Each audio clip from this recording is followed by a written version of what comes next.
Assalamualaikum warahmatullahi wabarakatuh.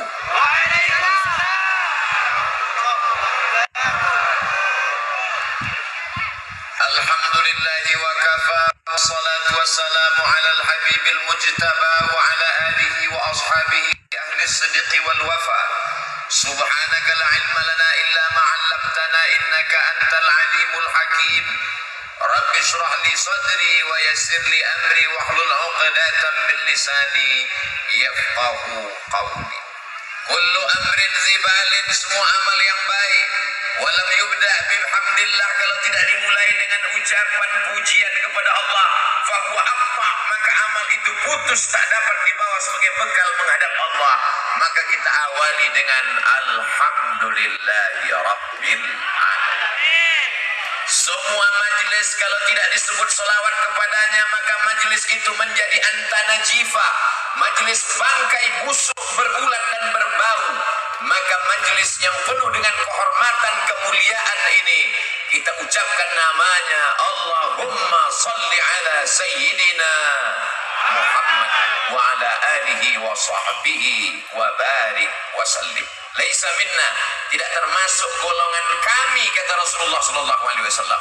Man lam yarham saghirana, tidak sayang kepada anak-anak, wa lam ya'rif syarafa kabirina, tidak hormat kepada orang tua, bukan umat Nabi Muhammad sallallahu alaihi wasallam. Yang sama-sama kita hormati, dimuliakan Allah Subhanahu wa taala. Yang mulia guru kita semua, Raden Kiai Haji Muhammad Rafi'i Baydawi, Khadimul Ma'had Al-Hamidi Banyuanyar. Guru kita Raden Kiai Haji Rafi'uddin Syamsul Arifin, Dewan Pengasuh Darul Ulum Banyuanyar. Para masyayikh Pondok Pesantren Batu Bata, Pondok Pesantren Panyepen, dan seluruh para pengasuh pondok pesantren, para ulama, tokoh masyarakat, para santri, dan semua hadir. Kalau tuan ke Pamekasan, jangan lupa membawa kipas. Kenapa ada nama yang tak disebutkan? Karena tak tertulis di atas kertas.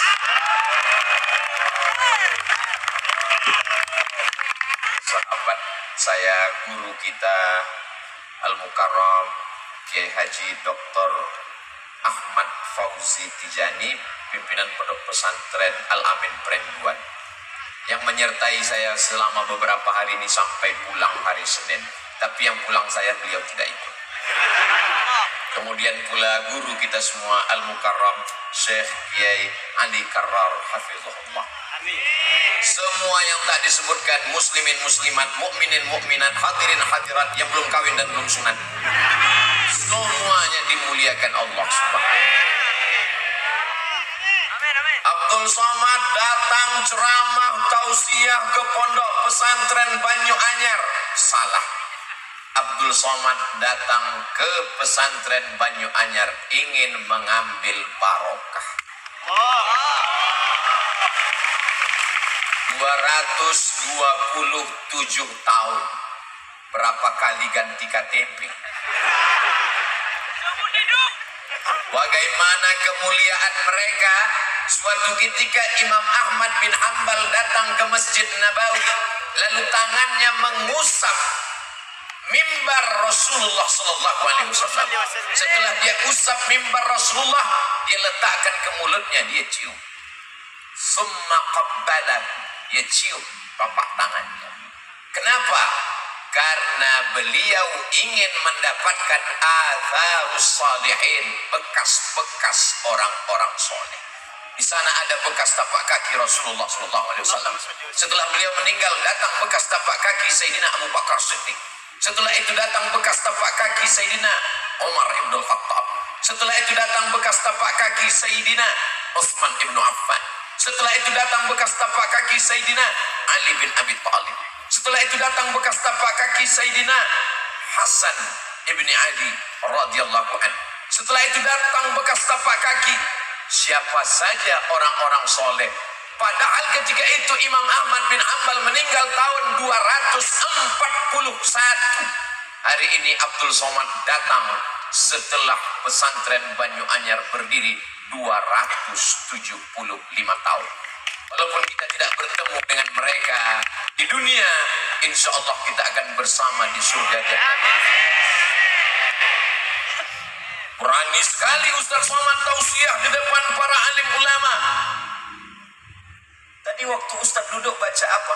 Kirim Al-Fatihah. Untuk Maulana Kiai Isbat Al-Fatihah. Untuk Maulana Kiai Abdul Hamid sudah kirim Al-Fatihah.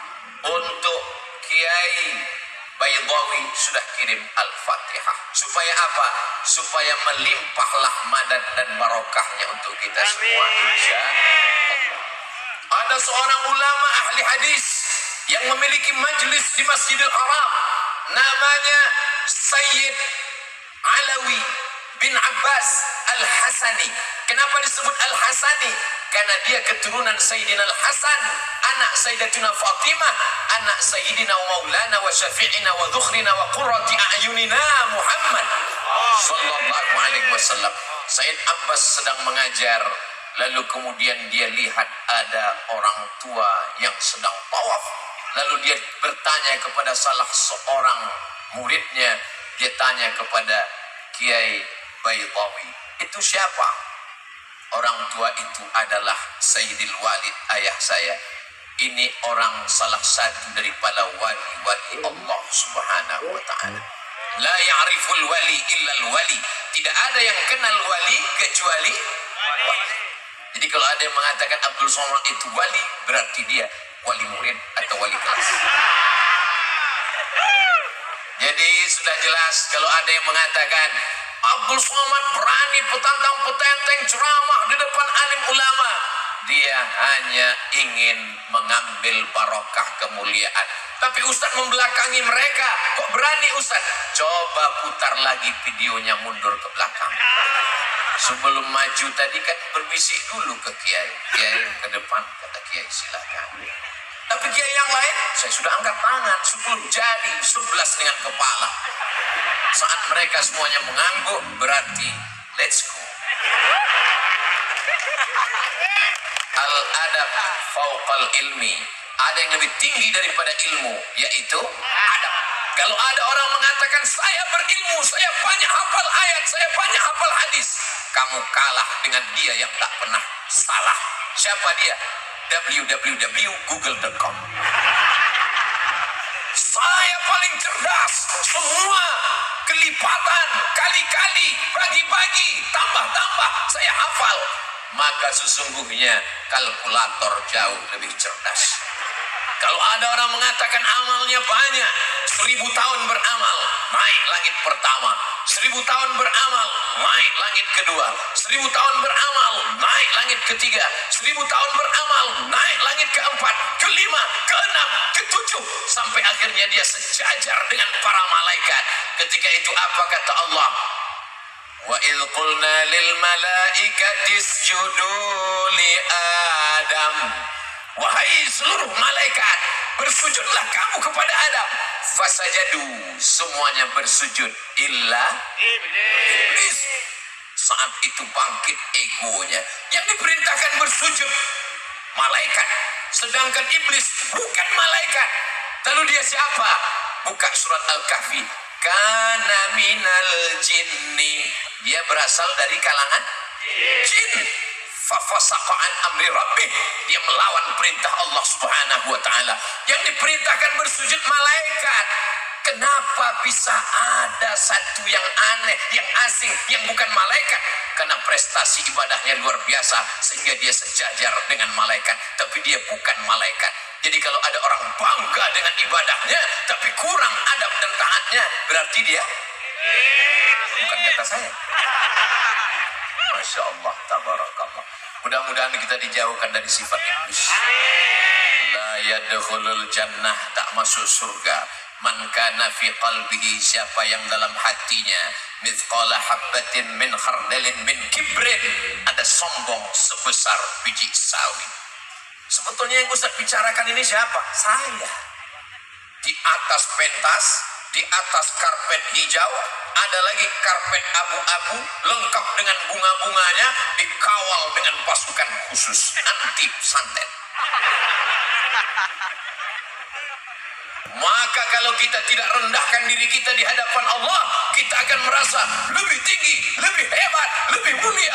Apalagi protokol menyebutkan semuanya. Al-Mukarram, profesor, doktor, syekh, hampir masuk tawon ke hidung. Saking besarnya loh, mengempang. Tinggal satu titel yang belum, almarhum. Pada saatnya semua akan tinggal. Yang kekal abadi hanyalah harimau mati meninggalkan belang, gajah mati meninggalkan gading, manusia mati meninggalkan utang. Manusia akan mati meninggalkan nama. Apakah nama baik atau nama buruk? Kamu pernah ketemu Ustaz Somad? Pernah. Di mana kamu melihat dia? Di TikTok.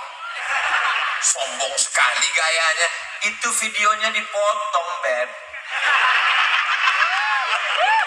Kamu pernah ketemu Ustaz Somad? Pernah. Di mana kamu lihat? Di Instagram.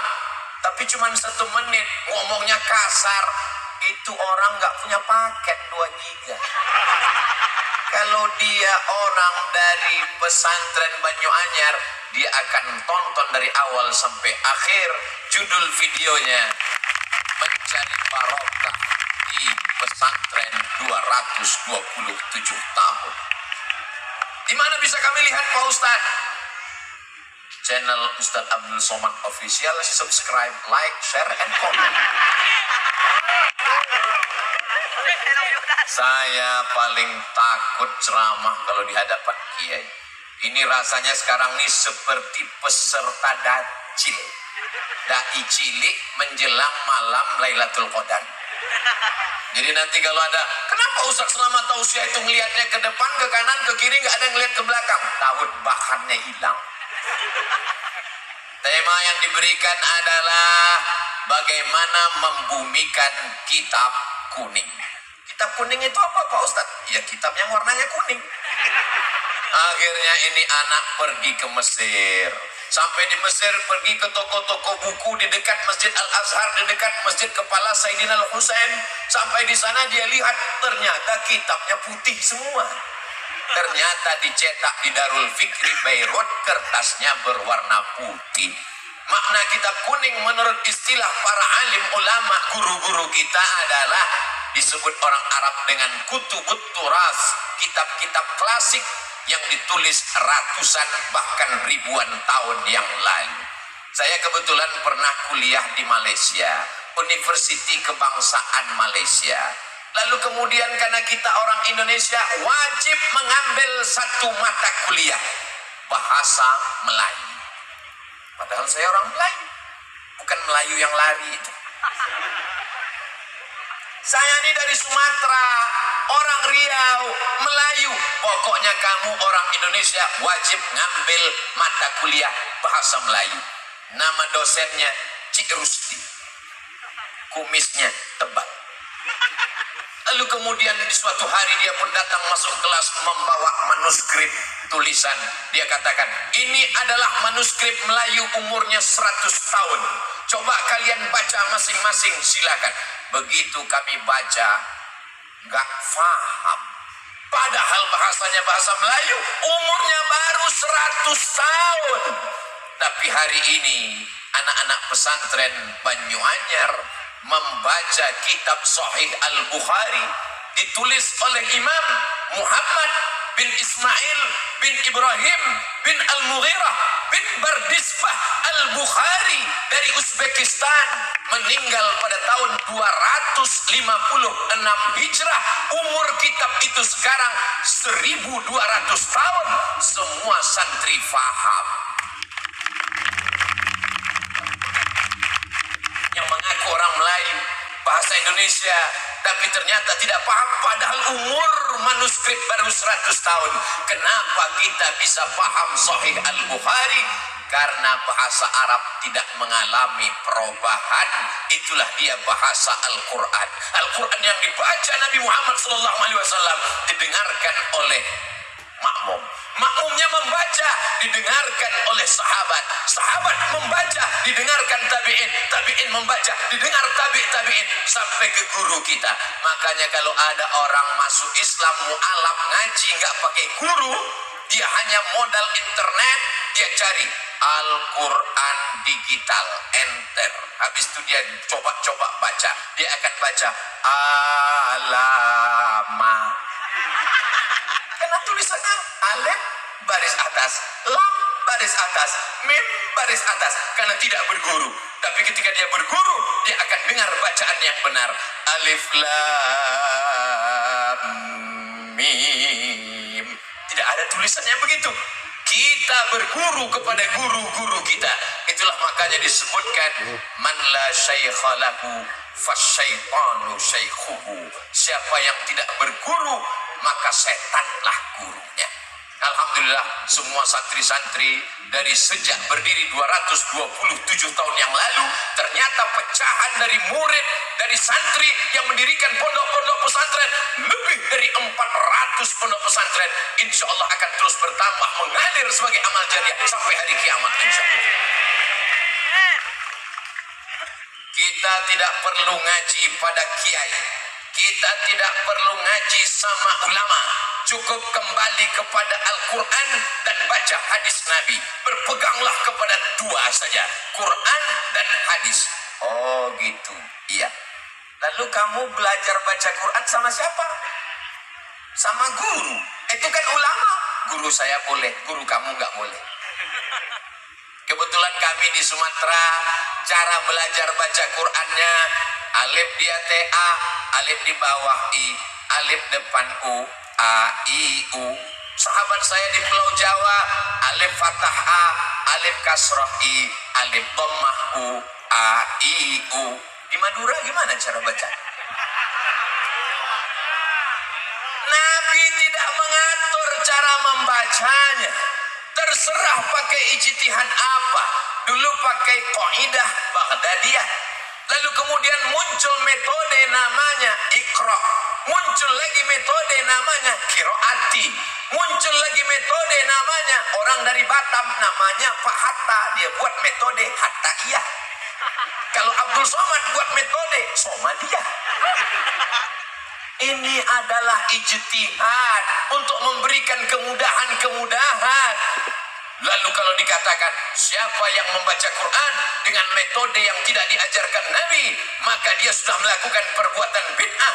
Terbantahkan dengan ucapan Sayyidina Umar Ibn Khattab saat melihat orang sholat tarawih dengan imam yang bagus, dengan jamaah yang ramai, dibuat 20 rakaat ditambah 3 witir. Apa kata beliau? Ni'matil bid'atu hadhihi. Inilah sebaik-baik bid'ah karena belum ada dilaksanakan di zaman Rasul, tapi perbuatan ini baik selama sesuai dengan Quran dan sunnah Rasulullah sallallahu alaihi wasallam. Suatu ketika saya sedang menyampaikan tausiah, datang orang ngasih kertas. Ustaz Somad, ini ada pertanyaan. Apa pertanyaannya? Yang ngasih pertanyaan pakai cincin emas. Kita tahu bahwa cincin emas hukumnya haram. Pas ditanya, kenapa kamu ke masjid pakai cincin emas? Saya mengikut perintah Al-Quran. Masih termenung. Ayat yang mana ini? Dia bacakan ayat. Ya ayyuhalladzina amanu. Hai orang-orang beriman. Khudhu zinatakum inda kulli masjid. Kalau kamu mau ke masjid, pakailah perhiasan-perhiasan. Ini perhiasannya. Gara-gara kembali ke Al-Quran tanpa melalui pemahaman ulama. Padahal asbabun nuzul ayat itu adalah ketika mereka dulu zaman jahiliyah melaksanakan tawaf di Masjidil Haram, bunyi kalimatnya Oryanun talik, mohon maaf. Oryan, mohon maaf, tidak layak di depan kiai, telanjang, tidak pakai pakaian. Sebagaimana lahir tidak membawa dosa dan pakaian, maka tawaf pun tidak pakai pakaian. Turun ayat, ya ayyuhalladzina amanu, hai orang yang beriman, khudhu zinatakum, pakailah pakaian inda kulli masjid, ketika kamu mau masuk ke Masjidil Haram melaksanakan tawaf. Di mana kami bisa lihat penjelasan itu? Dalam kitab-kitab tafsir. Di antaranya tafsir Imam Abu Ja'far Ibnu Jarir At-Tabari pada abad ketiga. Berarti kitab ini umurnya 1100 tahun yang lalu. Masuk ke kategori kitab kuning. Maka dia kitab kuning walaupun warnanya putih. Jadi kalau ada orang yang mengatakan kita tidak perlu kitab kuning, kita cukup dengan Al-Quran. Kalimatul haq urida bihal batil. Kalimatnya benar, kita kembali ke Quran, tapi maknanya batil. Kenapa? Orang akan baca Quran sendiri, terjemahkan sendiri, pahami sendiri, nyasar sendiri. Kamu kalau nyasar, nyasar aja sendiri, jangan bawa-bawa orang lain. Betul? Jamaah yang dimuliakan Allah Subhanahu wa ta'ala, ini jamaah ramai luar biasa sampai nggak kelihatan ujungnya di mana. Kalau mau tahu ujungnya di mana, maka nyalakan semua handphone yang ada senternya. Yang nggak punya senter, beli senter, jual handphonenya. Maulaya salli wa sallim daiman abada ala habibika khairil khalqi kullihim Muhammadun sayyidul kaunaini wa thaqalain wal fariqaini min arbin wa min ajami maulaya salli wa sallim daiman abada ala habibika khairil khalqi kullihim antal والذي ترجى شفاعته لكل هول من الأهوال مقتحم مولاي صل وسلم دائما أبدا على حبيبك خير الخلق كلهم. Boleh dihidupkan lagi, takutnya nanti pulang miss call masuk baterai habis. Apa tadi yang dibacakan Ustaz Somad itu? Sholawat. Sholawat dari siapa? Imam Al-Busiri. Dia tinggal di mana? Di sebuah kota bernama kota Alexandria yang didirikan oleh Alexander the Great. Kota itu 200 km dari Kairo. Kalau tidak percaya, ukur sendiri. Anak-anak kita ketika nanti akan pergi ke Makkah melaksanakan tawaf sa'i dan umrah, mudah-mudahan mampir ke Iskandaria berziarah ke makam Imam Al-Busiri. Seorang laki-laki yang tidak berdaya, lumpuh, tidak bisa menulis, tidak bisa berjalan, tidak bisa berbuat apa-apa, tapi dia berusaha keras untuk membuat untayan kata, memaksakan diri dengan ujung jarinya memuji Rasulullah sallallahu alaihi wasallam. Akhirnya dia tulislah syair begitu indah sampai akhirnya dia tertidur lelap karena lelah dan letih. Lalu kemudian dia lihat ada sesosok orang yang begitu ganteng dan sempurna bercahaya membawakan jubah burdah. Maka setelah dia terbangun dan tersadar sembuh sehat walafiat, maka dia berilah judul syair itu bernama syair burdah karena hadiah dari Rasulullah sallallahu alaihi wasallam. Sembuh dalam keadaan sehat walafiat. Begitu indahnya kisah Al-Burdah, tapi begitu diperlihatkan kepada orang, apa kata mereka? Ini adalah sholawat bid'ah, wa kullu bid'atin dhalalah wa kullu dhalalatin finnar. Karena tidak dibuat oleh Nabi Muhammad sallallahu alaihi wasallam. Kalau tidak dilakukan Nabi, maka berarti perbuatan itu bid'ah. Apakah pernah Nabi membaca Maulaya salli wa sallim? Apakah pernah Nabi membaca selawat burdah? Tidak pernah. Kalau begitu maka perbuatan ini bid'ah. Wa kullu bid'atin dhalalah wa kullu dhalalatin finnar. Sorga yang seluas langit dan bumi isinya cuma 3 aja. Dia, istrinya, sama mertuanya. Berbahaya kalau kita tidak kembali kepada kitab kuning. Baca Sahih Bukhari, baca syarahnya yang ditulis oleh Al-Hafiz Ibnu Hajar Al-Asqalani, Fathul Bari namanya.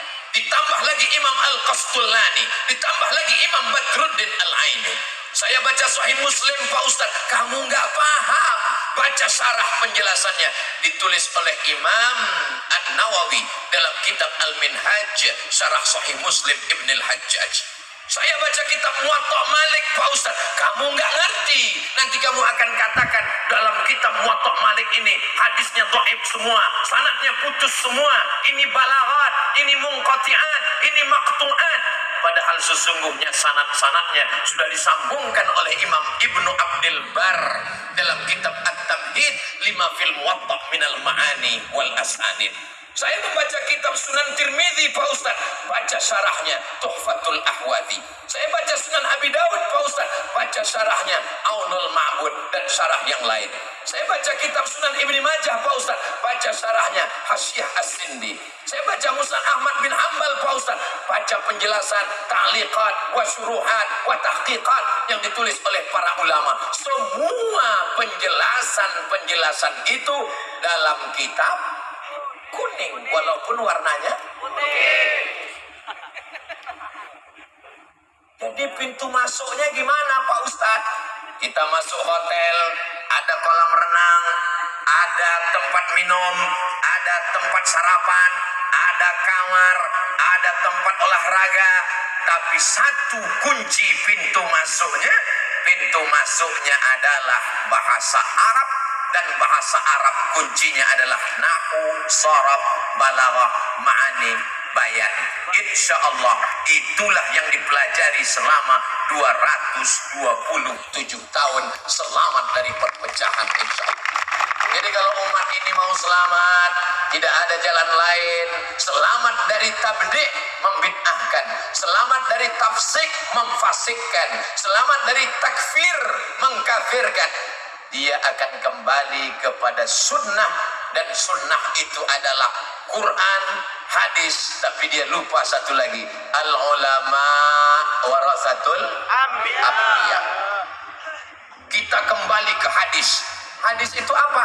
Ma udhifa ila Nabi sallallahu alaihi wasallam min qaulin aw fi'lin aw taqririn aw sifati khalqiyatin wa khuluqiyatin min ba'di bi'tsatihi ila wafatihi sallallahu alaihi wasallam. Ucapan, perbuatan, ketetapan, sifat fisik, sifat bawaan sejak dia lahir diangkat menjadi rasul sampai meninggal menghadap Allah Subhanahu wa taala. Kamu ketemu dengan Nabi? Enggak. Lalu dari mana kamu tahu sunnah? Dari Sahih Bukhari. Sahih Bukhari itu orang? Iya. Ulama? Iya. Kenapa kita ikut ulama? Tapi katanya langsung ke Quran dan sunnah? Oh iya ya. Imam Bukhari apa ketemu dengan Nabi? Tidak. Imam Bukhari meninggal tahun 256. Nabi meninggal tahun 11. Dari 256 ke 11 banyak. Jadi kalau begitu Imam Bukhari dapat hadis itu dari mana? Dari gurunya. Namanya siapa? Abdullah bin Maslamah. Abdullah bin Maslamah dapat dari siapa? Dari Imam Malik bin Anas. Malik bin Anas dapat dari siapa? Dari Abu Sinad. Abu Sinad dapat dari siapa? Dari Al-A'raj. Al-A'raj dapat dari siapa? Dari Abu Hurairah. Abu Hurairah dapat dari siapa? Dari Nabi. Bersambung sanadnya. Kalau putus di atas namanya mu'allaq. Kalau putus di bawah, di atas namanya mursal, hilang sahabat. Kalau hilang sanadnya dari penulis kitab ke atas namanya mu'allaq. Kalau putusnya berurut-urutan namanya mu'dal. Kalau putusnya tidak di atas, tidak di bawah, tidak di tengah namanya munqati. 2 SKS 16 tatap muka. Potong tatap muka pertama, potong mid semester, potong UAS, ujian akhir semester. Apakah mungkin belajar hadis tafsir dalam 16 tatap muka? Sementara mereka belajar Imam Malik. Apa kata Imam Malik? Aradtu kitabi hadza ala sab'ina min fuqaha'il Madinah. Aku bacakan kitabku ini kepada 70 ahli fikih kota Madinah. Kulluhum wata'uni fasammaituhu muwatta'a.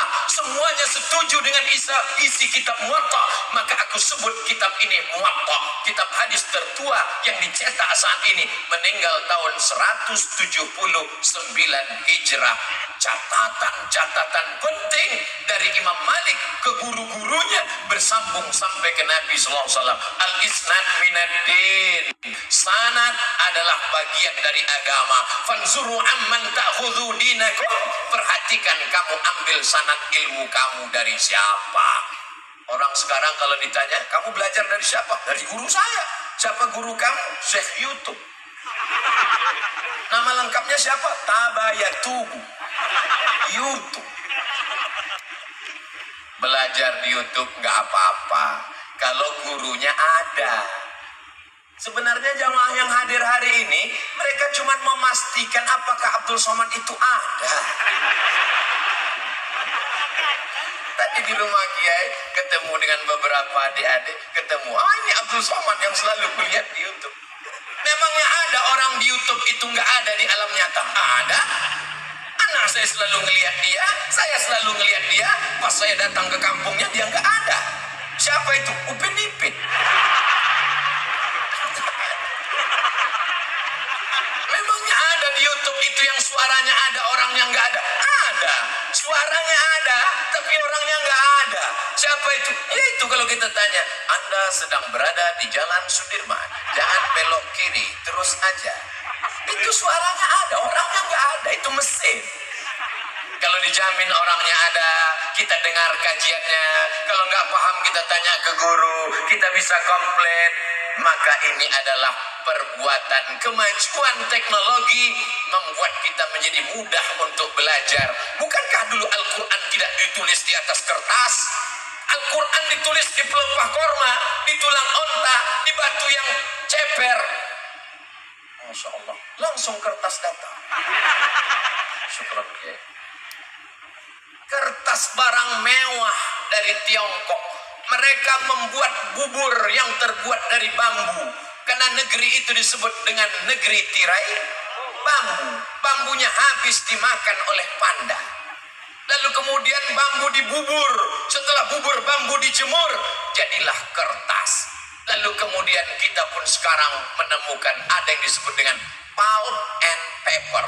Pulp, bubur kertas. Paper, bubur yang sudah dibuat menjadi kertas. Kertasnya kenapa warnanya kuning? Karena terbuat dari ubi yang murah. Kertas yang mahal, yang punya uang adalah orang Eropa dan Amerika. Ini termasuk kertas yang mahal. Kenapa? Karena lintar tintanya tidak luntur. Apa yang terjadi ketika kertas tidak ada? Mereka menulis Quran di pelepah korma, di tulang onta. Lalu kemudian kapan Al-Quran baru ditulis di atas kertas?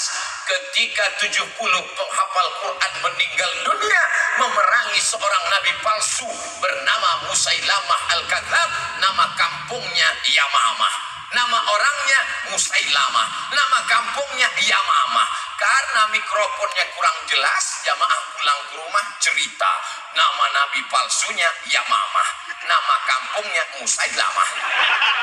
Yang cerita serius, yang dengar ngangguk.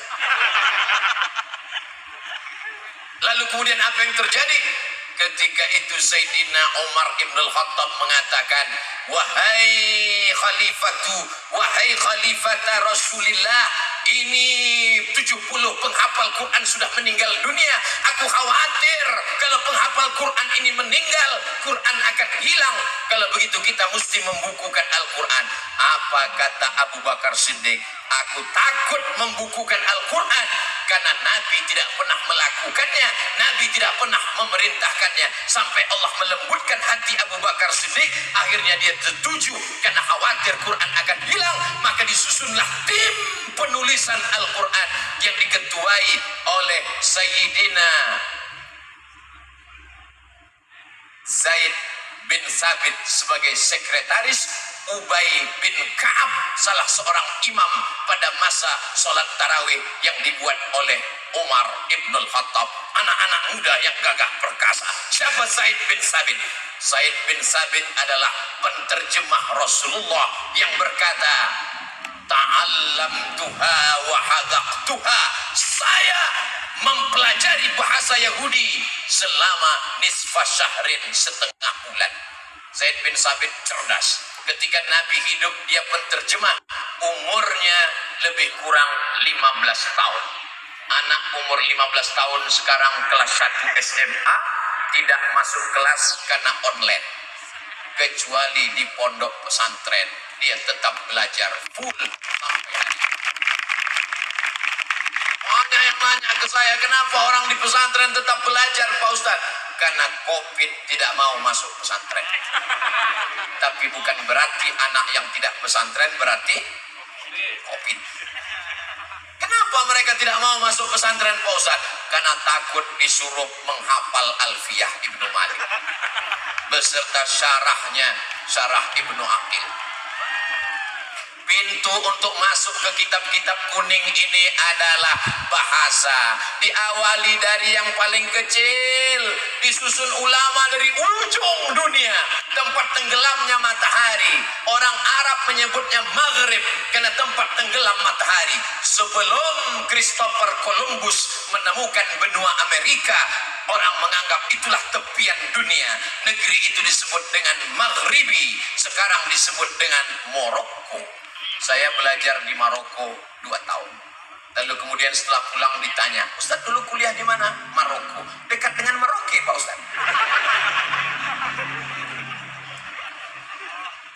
Salah seorang ulama besar bernama Imam Al-Ajurrumiyah menuliskan dengan tinta emas syair-syair mutun nazam supaya mudah dihafal.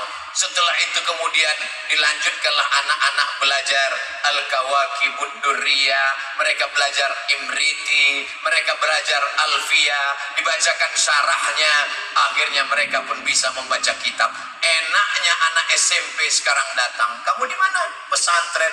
Kampungan. Anak pesantrennya sabar, dia nanya dengan lembut, kamu di mana? Sekolah umum. Belajar agama sekali sebulan. Pelajaran intinya apa? Fisika, kimia, biologi, matematika, bahasa Inggris. Wow, amazing. Kamu di pesantren pelajarannya apa? Catat baik-baik ya. Ya, nahwu, shorof, balaghah, ma'ani, mantik, bayan, fikih, qawaidul fikih, usul fikih, hadis, usul hadis, tijalul hadis, tajwid, arud qawafi, tafsir, ulumul Quran. Stop, enough.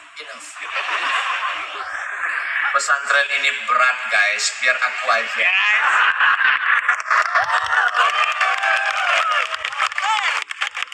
Banyak orang salah sangka, anaknya nggak lulus SMP negeri, nggak lulus SMP plus, nggak lulus SMP swasta karena mahal. Ya udahlah, masuk pesantren aja. Belum masuk pesantren aja udah error. Ditambah pelajaran yang begitu banyak, heng. Cari anakmu yang paling jenius, cari anakmu yang paling pintar, cari anakmu yang paling tajam otaknya, masukkan dia ke pesantren, tamat pesantren, dia akan menjadi Imam Al-Bukhari, dia akan menjadi Imam Asy-Syafi'i, dia akan menjadi Imam Al-Asy'ari, dia akan menjadi Imam As-Suyuti.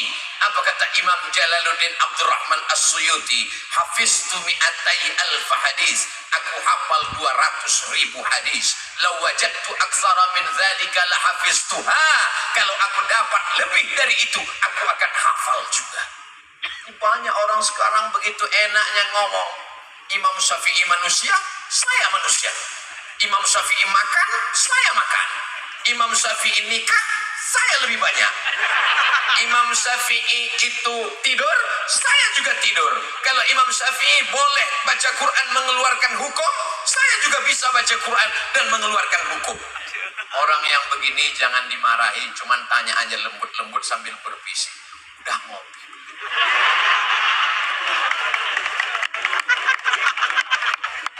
Imam Syafi'i kalau dia pulang dari masjid ke rumah, dia ambil kapas, dia sumbat telinganya. Sampai ke rumah orang nanya, kenapa disumbat? Karena kalau aku buka, semua yang aku dengar dari rumah sampai ke masjid, aku hafal. Oh, saya nggak percaya Pak Ustadz, kalimat Ustadz terlalu mengada-ada. Mana ada manusia yang secerdas itu?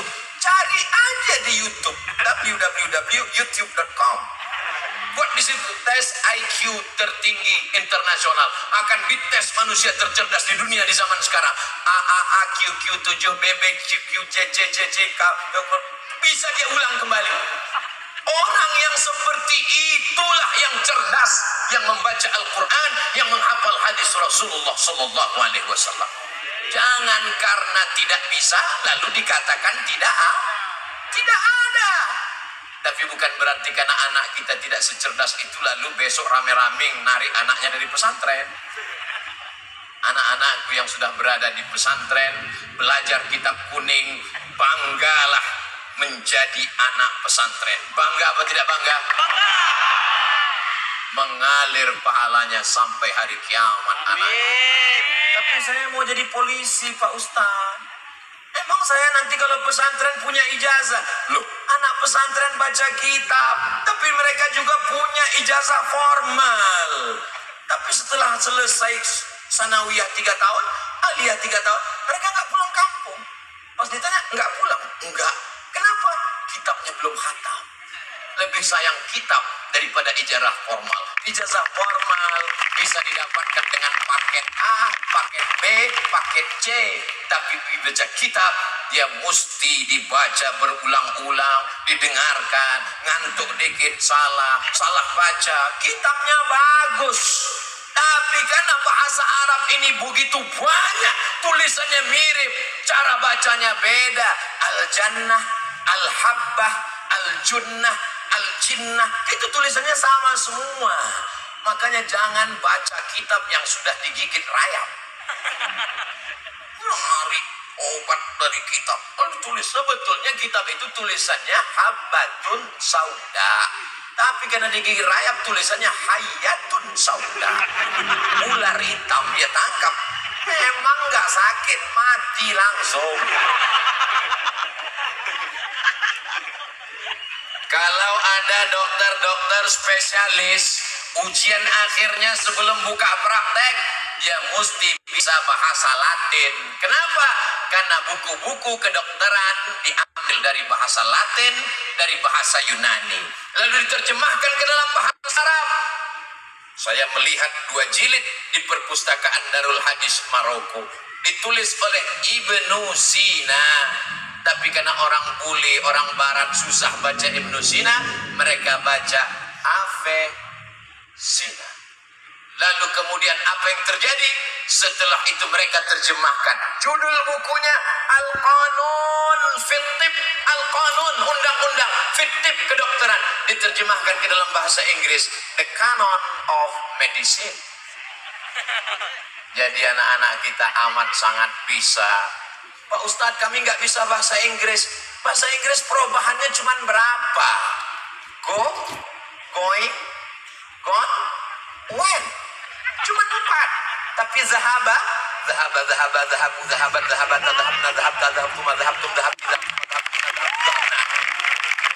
itu baru fi'il madhi, belum fi'il mudhari'nya, belum lagi amarnya, belum lagi nahinya, belum lagi masdarnya, belum lagi isim fa'ilnya, belum lagi isim maf'ulnya. Jadi kalau ada orang mengeluh bahasa Inggris ini berat ya, karena kamu belum bahasa Arab, guys. Sekarang orang kalau belajar bahasa Arab dia katakan, oh bahasa Arab ketinggalan zaman. Apa tuh bahasa Arab? Bahasa Inggris hebat. Sekarang dipakai dunia global internasional. Kenapa dunia internasional pakai bahasa Inggris? Bukan karena bahasa Inggris hebat, karena negara di dunia paling banyak dijajah oleh Inggris. Mudah-mudahan ceramah ini nggak diterjemahkan ke bahasa Inggris. Kalau diterjemahkan sampai ke kedutaan Inggris, nggak masuk saya ke Inggris.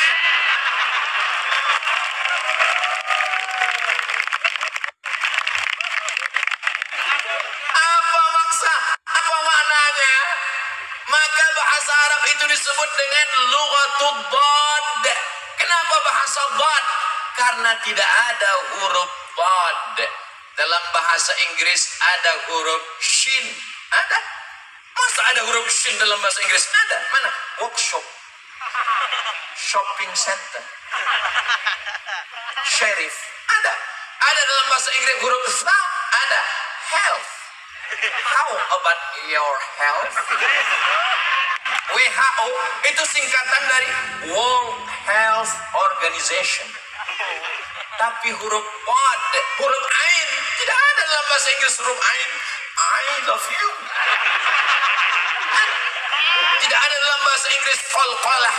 Tidak ada. Makanya kamus bahasa Arab, kamus bahasa Indonesia lengkap Purwadarminta. Satu jengkal. Tapi kamus Ibnu Manzur Lisanul Arab, kamus bahasa Arab. Dulu ketika di pondok baru pakai kamus Munjid fil lughati wal a'lam, bangganya luar biasa. Bawa ke masjid, sampai di masjid rupanya untuk bantal. Begitu melihat perpustakaan besar Tajul Arus, Al-Muhit, Lisanul Arab, Al-Qamus, ternyata kamus-kamus ini luar biasa. Untuk onta saja berapa? An-Naqah, Al-Ibil, begitu banyak kata-katanya. Al-Jamal, mohon maaf Pak Jamalnya. Tapi nama suami saya Jamal, itu pakai alif. Al-Jamal. Dalam bahasa Inggris, mau panjang mau pendek nggak ada beda. What are you doing? Nggak ada beda. Tapi dalam bahasa Arab berbeda panjangnya, berbeda intonasinya, berbeda maknanya. Suatu ketika saya pulang dari airport naik taksi. Lalu kemudian kawan saya nanya ke supir taksi, ya sawa, enta arif torik? Lah, ana la arif. Gara-gara alifnya dia pasang torik, padahal yang betul mestinya dia tanya, enta arif torik? Kamu tahu jalan enggak? Gara-gara alifnya dia pasang di tengah, akhirnya supir bilang, enta arif torik? Lah, ana mus arif torik. Torik nama orang. Beda panjang pendek. Aina tadhhabu ya akhi? Ilal matar. Matar hujan. Mestinya pakai alif. Ilal matar. Tapi tidak selamanya juga mesti ketat seperti baca tajwid. Kalau tanwin ketemu dengan waw, mesti idgham, dimasukkan ke dalam. Akhirnya dia baca. Begitu kita datang ke rumah dia, ahlan wa sahlan. Itu hanya dalam bahasa.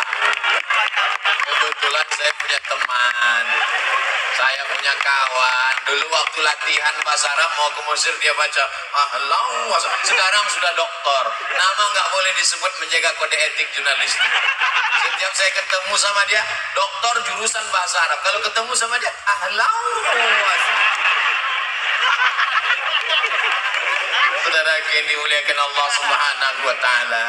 Dulu sebelum ke Mesir saya sempat 1 tahun di jurusan bahasa Arab Fakultas Tarbiyah di Institut Agama Islam Negeri Sultan Syarif Kasim. Salah satu dosennya merupakan mahasiswa pertama Ma'had Khartum lil Lughatil Arabiyyah li ghairin natiqina biha di Sudan. Kenapa Bapak ke sana, Pak?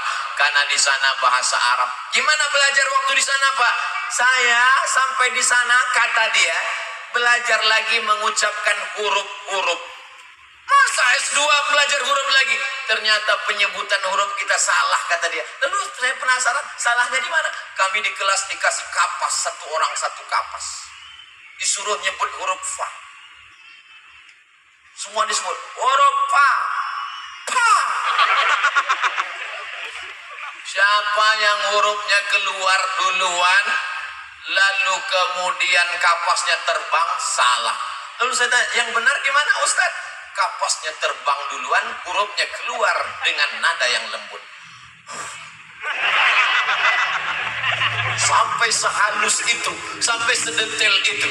Dari mulai makharijul hurufnya, sampai intonasinya, sampai idgham, ikhfa, gunnah, qalqalah bila gunnahnya. Makanya kalau kita dengar qari membaca Al-Quran, di mana dia memainkan suara sehingga masuk irama. Bayati, soba, bayati, soba, sika, jaharka, ras. Ketika pada idgham, ketika pada gunnah, disitulah dia akan masukkan min qablikum. Berarti saya tahu bunyi itu tadi hanya untuk menyenangkan hati saya. Suaranya tidak boleh melantunkan ayat-ayat Al-Quran dengan irama-irama. Karena melantunkan, memasukkan irama ke dalam ayat Al-Quran adalah perbuatan yang terlarang. Oh gitu ya? Iya.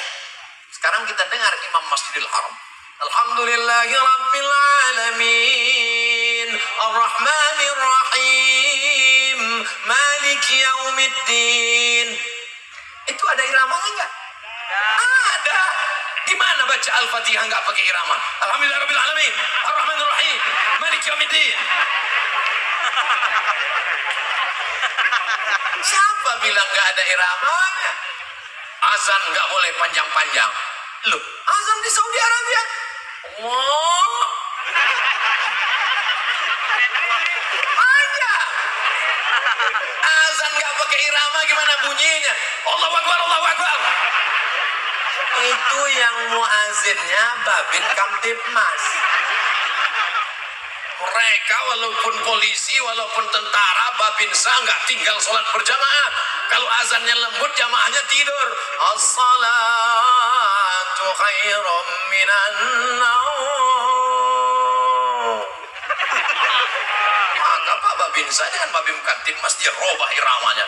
As-salatu khairum minan naum. Langsung jamaah siap.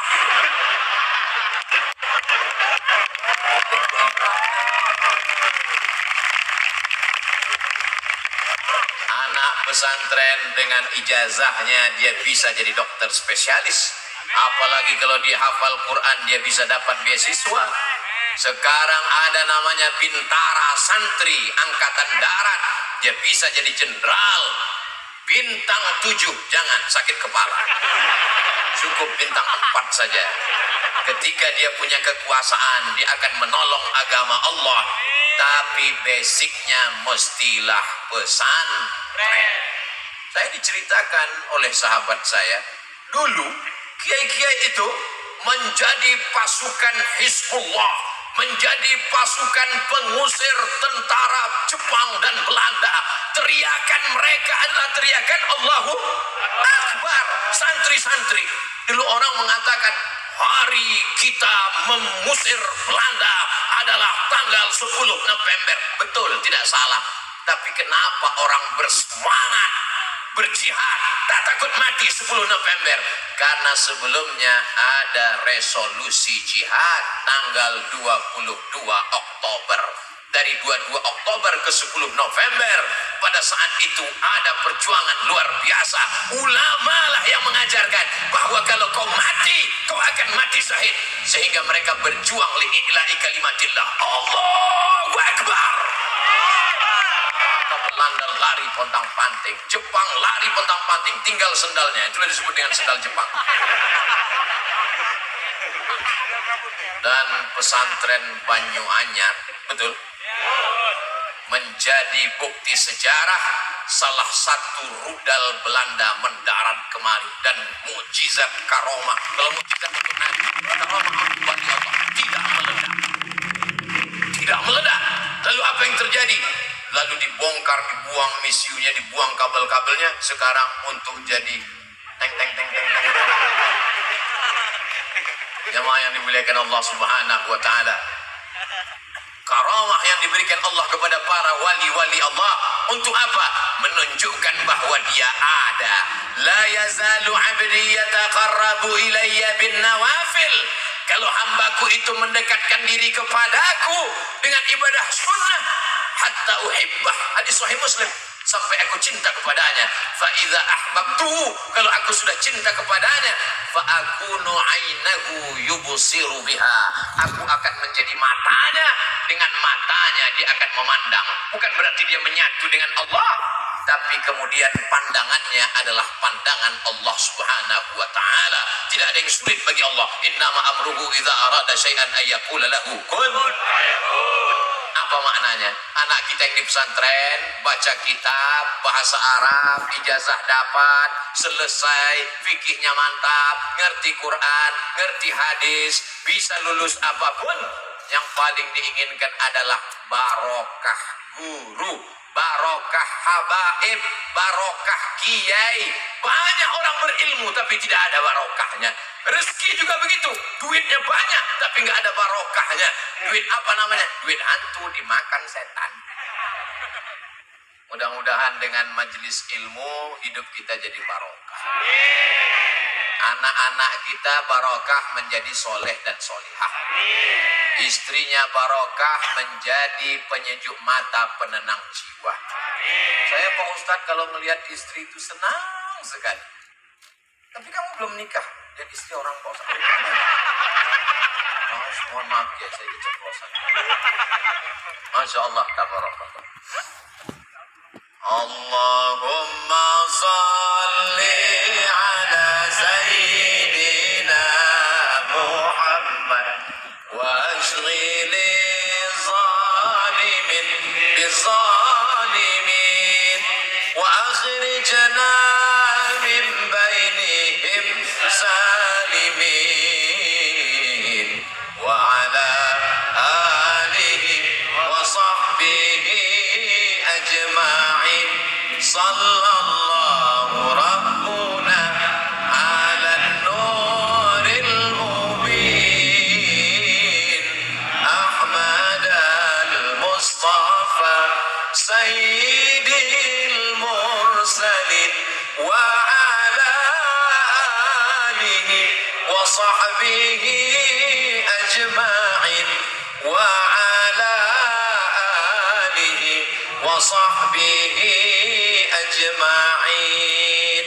Mudah-mudahan dengan berselawat dosa-dosa kita diampunkan Allah, dinaikkan derajat kita di hadapan Allah, didapatkan kemuliaan, kebaikan-kebaikan, beramal soleh sesuai dengan janji Rasulullah sallallahu alaihi wasallam. Man shalla alayya salatan, siapa yang berselawat kepadaku satu kali, sallallahu alaihi biha asyra, Allah balas 10 kebaikan, wa huttat anhu asyra sayyi'at, dihapuskan 10 kesalahan, wa rufi'at lahu asyra darajat, dinaikkan 10 derajat tingkatan kemuliaan. Ternyata sekarang sudah jam 9. Tadi saya mulai tausiah jam 8. Begitu saya cerita, nyampaikan ini, ngomong, lihat jam, udah jam 9. Ternyata ngomong di depan orang yang hatinya khusyuk itu nggak terasa 1 jam. Ustaz Somad ini basa-basi aja ngomong pelipur lara. Enggak. Dari tadi sampai sekarang saya belum ada ngeliat jam. Wallahi tallahi billahi. Saya ceramah terus baru lihat jam. Sudah 1 jam. Sampai saya ragu, jangan-jangan jam ini mati. Ternyata kalau kita ngomong, orang hatinya terbuka, kita menyampaikan juga cair, tak terasa. Saya pernah tausiah, rasanya lama sekali menjelang buka puasa.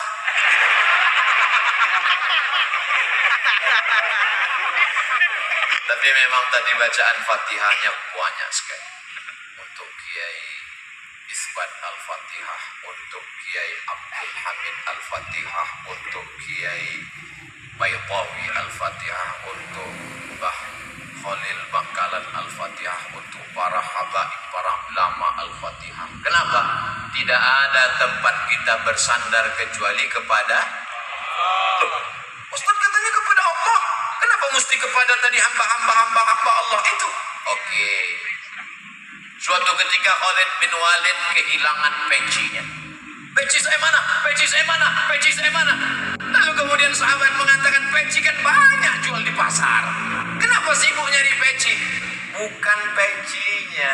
Di dalam peci itu ada rambut Rasulullah sallallahu alaihi wasallam.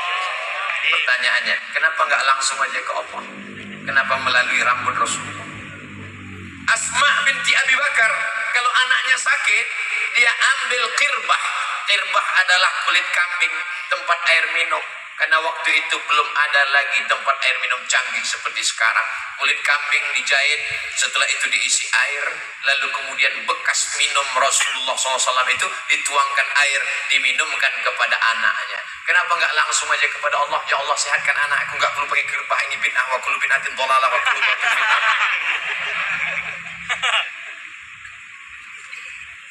Ketika Nabi Ya'qub menangisi anaknya Yusuf, Nabi Ibrahim alaihissalam punya anak namanya Ishak. Ishak punya anak laki-laki namanya Ya'qub. Ya'qub punya anak laki-laki namanya Yusuf. Yusuf punya saudara namanya Yahuza. Keturunan Yahuza disebut dengan Yahudi. Jangan diterjemahkan, nanti saya nggak bisa masuk ke Palestina. Ketika ketika Nabi Yakub tidak bisa melihat karena menangis setiap pagi, petang, siang dan malam, kehilangan seorang anak, buah hati belayan jiwa. Bagaimana cara Nabi Yusuf supaya ayahnya ini bisa melihat? Dia kirimkan bajunya. Idhab biqamisi hadha, pergilah kamu membawa bajuku ini, bawa ke ayahku. Kenapa? Nanti kalau sudah baju ini sampai ya'ti basira, dia akan bisa melihat. Kenapa Nabi Yusuf gak berdoa aja, ya Allah bukakan mata bapakku? Dan bapaknya juga Nabi. Kenapa Nabi Yakub gak? Kenapa mesti pakai baju Yusuf? Bukankah karena baju itu dulu pandangannya hilang? Karena baju itu dilumuri dengan darah kambing. Lalu dikatakan, inilah baju Yusuf. Padahal itu adalah damun kadhib, darah bohong, darah dusta. Sebagaimana dulu baju itu menghilangkan pandangannya, sekarang Allah ingin menunjukkan mukjizatnya. Ketika baju itu datang sampai, apa kata Nabi Yakub? Inni la ajidu riha Yusuf. Aku mencium bau semerbak anak Yusuf. Ternyata bau manusia gak sama. Setelah diteliti sekarang, ternyata bukan cuma cap jempol yang tak sama. Seorang ibu yang membesarkan anaknya, buah hati belayan jiwanya, 9 bulan 10 hari dia kandung. Di Pulau Madura ngandung masih 9 bulan 10 hari.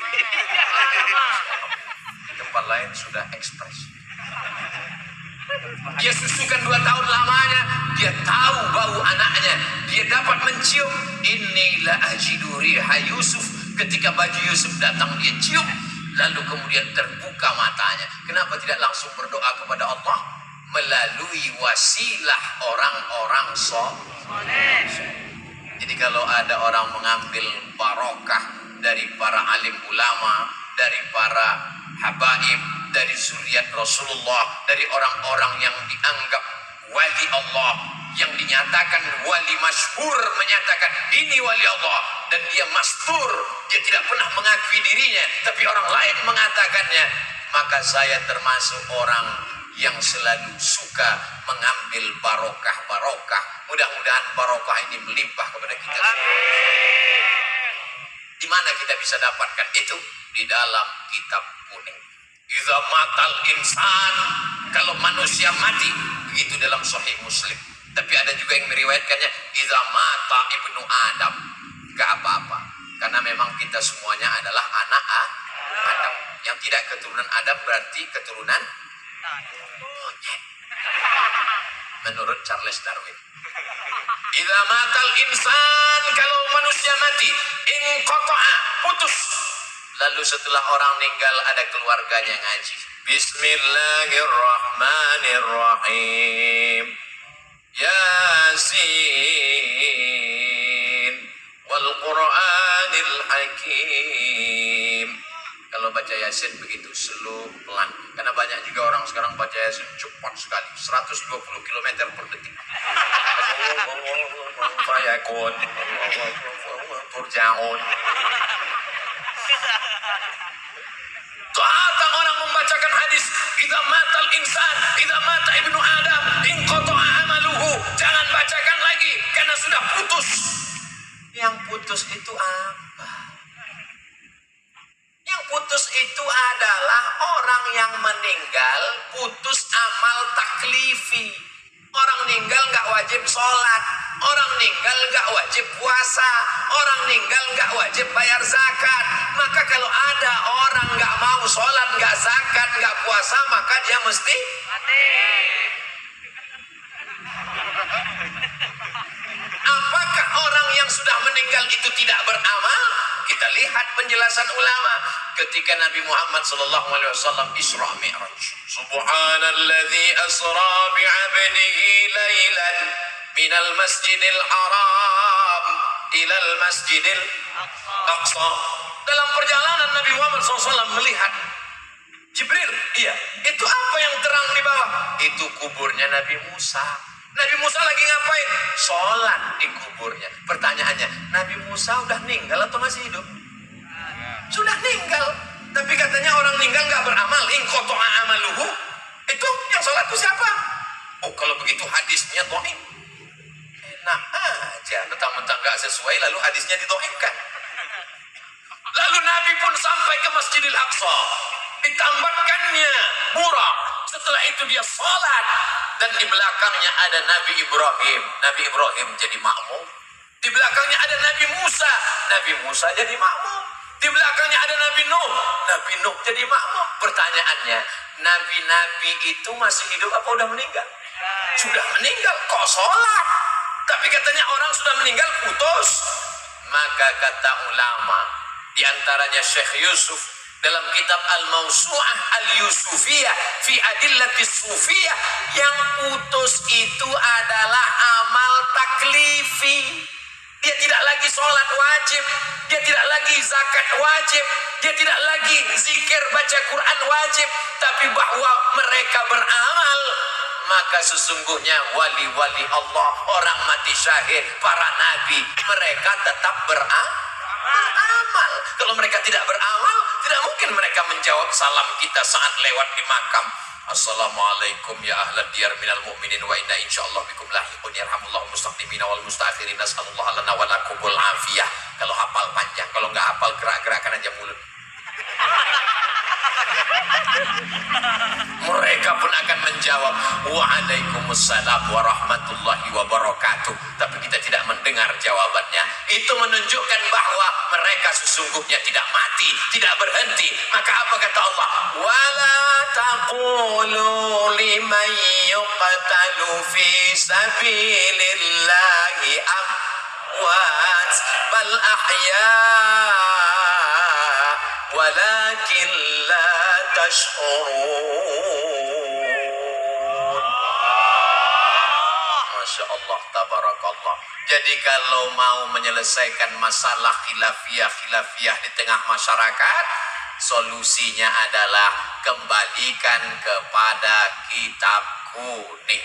Kalaupun dia ikhtilaf, dia akan berlapang dada menerima perbedaan, karena debatnya bukan debat kusir, tapi punya referensi. Dia akan saling menghormati, seperti perdebatan antara Imam Malik bin Anas dan Imam Abu Hanifah. Imam Malik bin Anas, ahli hadis, meninggal tahun 179 Hijrah. Tapi ada di sana madrasah ahlul ra'i, namanya Imam Abu Hanifah, namanya Imam Hanafi, meninggal di Kufah pada tahun 150 Hijrah. Berdebat antara ahlul ra'i dengan ahlul hadis. Setelah berdebat, datang Imam Laits bin Sa'ad dari Mesir menjumpai Imam Malik.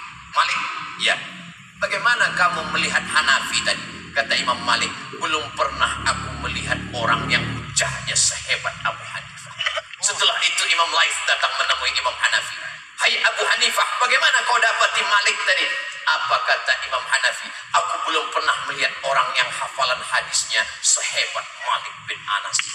Mereka saling membesarkan, bukan menjatuhkan. Mereka saling mengagumi. Itulah ikhtilaf salaf.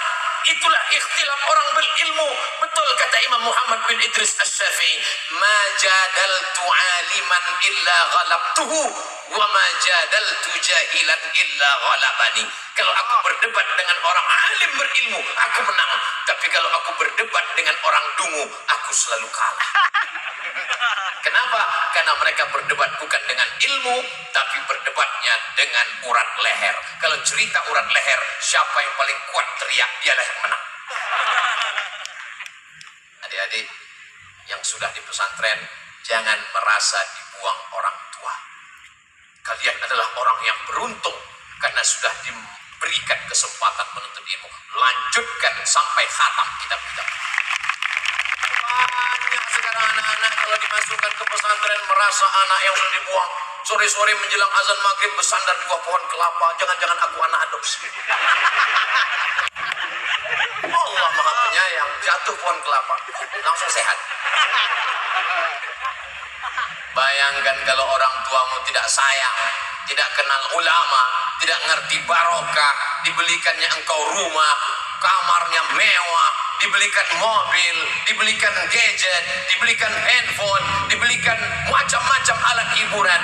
Itu bukan sayang, itu menjerumuskan anak ke dalam neraka jahanam. Sayang dengan anak, maka hantarkan dia ke pesantren, kenalkan dia dengan kiai.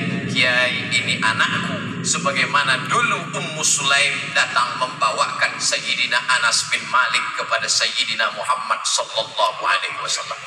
Ya Rasulullah, mereka kaya memberikan tanahnya, mereka kaya memberikan sumurnya, mereka kaya memberikan dinar, dirham, emas, peraknya. Aku wanita biasa, yang kuserahkan adalah anakku. Lalu anak itu pun didoakan Nabi. Apa kata Nabi sallallahu alaihi wasallam? Allahumma aktsir amwalahu wa auladahu waj'alhu min ahlil jannah. Banyakkan hartanya, banyakkan anaknya, jadikan dia penghuni surga. Akhirnya apa yang terjadi? Ketika Sayyidina Anas bin Malik meninggal dunia, dihitung anak keturunannya hampir 100 orang. Tapi tidak ada disebut di situ Allahumma aktsir amwalahu wa auladahu wa azwajahu. Enggak perlu, karena itu udah automatically. Dan yang lain punya kebun, panennya setahun sekali. Sayyidina Anas bin Malik panennya setahun 2 kali. Dan sahabat Nabi yang meninggal terakhir di kota Basrah, Irak, adalah Sayyidina Anas bin Malik. Barokah doa. Jadi kalau kita kitabnya mungkin kurang lancar, ngajinya mungkin kurang kuat,